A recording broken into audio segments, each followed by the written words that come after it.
મહત્વના સમાચાર હાલ પ્રાપ્ત થઈ રહ્યા છે, નજર તેના પર કરીશું। ભાજપમાંથી છેડો ફાડનાર રેશમા પટેલ એનસીપીમાં જોડાયા છે। જે સમાચાર હાલ પ્રાપ્ત થઈ રહ્યા છે, રેશમા પટેલ હવે એનસીપીમાં જોડાયા। માણાવદર બેઠક પરથી પેટા ચૂંટણી લડશે રેશમા પટેલ। પણ ખબર છે કે કોંગ્રેસ સાથેના મારા વિચારભેદ અને સંબંધો પહેલેથી થોડા કડવાટ રહેલા છે અને ઘણી બધી વાર મીડિયા સમક્ષ પણ મેં મૂકેલું છે, છતાં પણ આજે યુપીએ તરીકે એક સાથે લડી રહ્યા છીએ અને ચોક્કસ રીતે થશે એટલી મદદ કરીશું।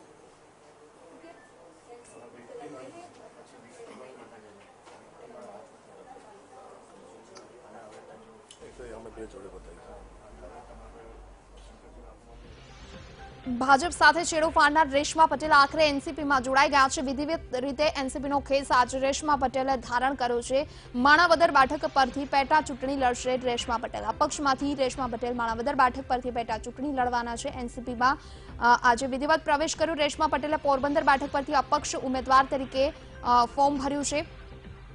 ભાજપમાંથી છેડો ફાડનાર રેશમા પટેલ એનસીપીમાં જોડાયા છે, તો આ સાથે રેશમા પટેલ માણાવદર બેઠક પરથી પેટા ચૂંટણી લડશે। આ સિવાય જે સમાચાર પ્રાપ્ત થઈ રહ્યા છે, રેશમા પટેલ પોરબંદર બેઠક પરથી અપક્ષ ઉમેદવાર તરીકે ફોર્મ ભર્યું છે। આજે રેશમા પટેલે વિધિવત રીતે એનસીપીમાં જોડાયા છે, એનસીપીનો ખેસ ધારણ કર્યો। ભાજપ સાથે છેડો ફાડનાર રેશમા પટેલ આખરે એનસીપીમાં જોડાયા છે। જે દ્રશ્યો સામે આવ્યા છે, માણાવદર બેઠક પરથી હવે રેશમા પટેલ પેટા ચૂંટણી લડશે।